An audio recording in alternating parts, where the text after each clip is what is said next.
Hi guys, this is Indu and welcome back to my channel. December 31st வந்து shoot பண்ண vlog தான். எல்லா வாட்டியுமே வந்து நியூ இயருக்கு நாங்கள் பீச்சுக்கு தான் போவோம். இந்த வாட்டி கொஞ்சம் டிஃப்ரெண்ட்டாக இருக்கட்டுமேன்னு சொல்லிட்டு அப்பார்ட்மெண்ட்லேயே செலிப்ரேட் பண்ணலாம் டிசைட் பண்ணிட்டோம். ஈவினிங் 5 o'clockல இருந்து அப்பார்ட்மெண்ட்ல வந்து செலிப்ரேஷன் வந்து ஸ்டார்ட் பண்ணிட்டாங்க. இந்த டைம் அப்பார்ட்மெண்ட்லேயே வந்து சூப்பராக டெக்கரேஷன்ஸ்லாம் பண்ணி சூப்பராகவே செலிப்ரேட் பண்ணியிருந்தாங்க. அதனால தான் நாங்கள் வந்து பீச்சுக்கு இந்த வாட்டி போகலை. அங்கே 5 o'clock ஸ்டார்ட் பண்ணாலுமே நாங்கள் வந்து கொஞ்சம் லேட்டாக தான் வந்து கீழேயே போனோம். இங்கே வந்து நீட்டாக ட்ரெஸ்அப்லாம் பண்ணிக்கிட்டு கொஞ்சமாக சாப்பிட்டுக்கிட்டு நாங்கள் கீழே போனோம். கீழே வந்து ஃபுட் ஸ்டால்ஸு, ஸ்நாக்ஸ் ஐட்டம்ஸ் எல்லாமே வந்து வச்சுருந்தாங்க. நாங்கள் போகும்போது கேம்ஸ்லாம் வந்து கண்டக்ட் பண்ணிட்டு இருந்தாங்க. அதை லைட்டாக பார்த்துட்டு அப்பார்ட்மெண்ட்டில் ஒரு ரவுண்ட் அடிச்சுட்டு வரலான்னு சொல்லி போனோம். அங்கேயே லைட்டிங்லாம் வந்து சூப்பராக இருந்தது. ஃபோட்டோ எடுக்கிறதுக்கும் வந்து பிளேஸ் வந்து சூப்பராக இருந்தது. ஸோ எல்லாமே ஒரு ரவுண்ட் அடிச்சுட்டு ஃபோட்டோஸ்லாம் எடுத்து முடிச்சுட்டு நாங்கள் இங்கே வந்தோம். எவ்வளோ செலிப்ரேஷன்ஸ் இருந்தாலும் அந்த நியூ இயர் செலிப்ரேஷன் வந்து எப்போவுமே ஸ்பெஷல் தான். ஸோ அப்பார்ட்மெண்ட்லேயே வந்து இவ்வளோ தூரம் நல்லா அழகாக செலிப்ரேட் பண்ணுவாங்க நாங்களும் எக்ஸ்பெக்ட் பண்ணல. ஸோ எல்லா வாட்டியுமே வந்து நிறைய பேர் சொல்லியிருக்காங்க அப்பார்ட்மெண்ட்டில் சூப்பராக பண்ணியிருந்தாங்கன்னு.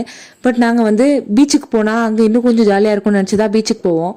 ஆனால் இந்த வாட்டி டிஜே செட்டப்பு, ஃபுட்டு, ட்ரிங்க்ஸ் அது இதுன்னு எல்லாமே இருந்தது. ஸோ வந்து கப்புள் கேமு, சில்ட்ரன்ஸ்க்கு கேமு, அடல்ட் கேமு வந்து எல்லாமே கண்டக்ட் பண்ணிட்டு தான் இருந்தாங்க. ஸோ நாங்கள் வந்து எதுலேயுமே பார்ட்டிசிபேட் பண்ணல, ஓரமாகவே உட்காந்து எல்லாத்தையும் பார்த்துக்கிட்டே இருந்தோம். ஸோ அந்த டிஜே செட்டப்பில் வந்து டான்சிங் ஃப்ளோர் எப்போ வரும்னு தான் பார்த்துட்டு இருந்தோம். ஸோ அதுதான் வந்து உள்ளதுலேயே ஹைலைட்டாக இருக்கும் மற்றதெல்லாம் விட. அது வந்து எப்போவுமே லாஸ்ட்டாக தான் கொண்டு வருவாங்க. பட் அதுக்காக தான் நாங்கள் எல்லாருமே வந்து வெயிட் பண்ணிட்டு உட்காந்துருந்தோம்.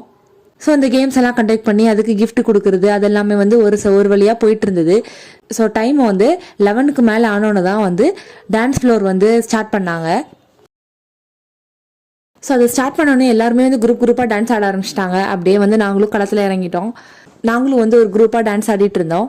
அப்படியே கரெக்டாக 12 மணி ஆனோடனே இங்கே வந்து கேக்லாம் கட் பண்ணாங்க, பட்டாசுலாம் கொளுத்துனாங்க. மேலே வந்து வானவேடிக்கையெல்லாம் இருந்தது. எல்லாமே சூப்பராக இருந்தது. சைடில் வந்து இந்த டான்ஸும் போயிட்டு இருந்தது. ஸோ செம்ம என்ஜாய்மெண்ட்டாக இருந்தது. அப்பார்ட்மெண்ட்லேயே வந்து இவ்வளோ தூரம் என்ஜாய் பண்ணுவோம் நாங்கள் எக்ஸ்பெக்டே பண்ணல. அந்த அளவுக்கு இருந்தது சூப்பராகவே. பீச்சுக்கு வெளியே போனால் கூட இந்த மாதிரிலாம் பண்ண முடியாது. 1 மணி வரைக்குமே வந்து இந்த டான்ஸ் வந்து போயிட்டு தான் இருந்தது. ஸோ அதெல்லாம் முடிச்சுட்டு எல்லாமே வந்து வைண்ட் அப் பண்ணிவிட்டு அவங்க வீட்டுக்கு வந்து எல்லாருமே கிளம்பிட்டாங்க. ஸோ இருந்தாலும் வந்து நியூ இயரில் அதை எப்படி வீட்டுக்கு போய் தூங்க முடியும்? நாங்கள் வந்து கொஞ்சம் வெளியே போயிட்டு வரலான்னு சொல்லிட்டு காரில் வந்து கிளம்புனோம். எங்கேயுமே போல, ஜஸ்ட் ஒரு ரவுண்ட் அடிச்சுட்டு வரலான்னு சொல்லி தான் போனோம். ஸோ வெளியே வந்து போக முடியல, அவ்வளோ ரஷ்ஷாக இருந்தது.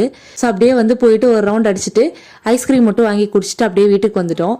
போன வருஷம் மாதிரி இல்லாமல் இந்த வருஷமாவது கொஞ்சம் நல்லபடியாக ஏதாவது நடக்கணும்னு சொல்லி அப்படியே வேண்டிக்கிட்டு நியூ இயரை வந்து தொடங்கியாச்சு. இந்த வீடியோ பார்க்குற எல்லாருக்குமே வந்து என்னோட நியூ இயர் விஷஸ்.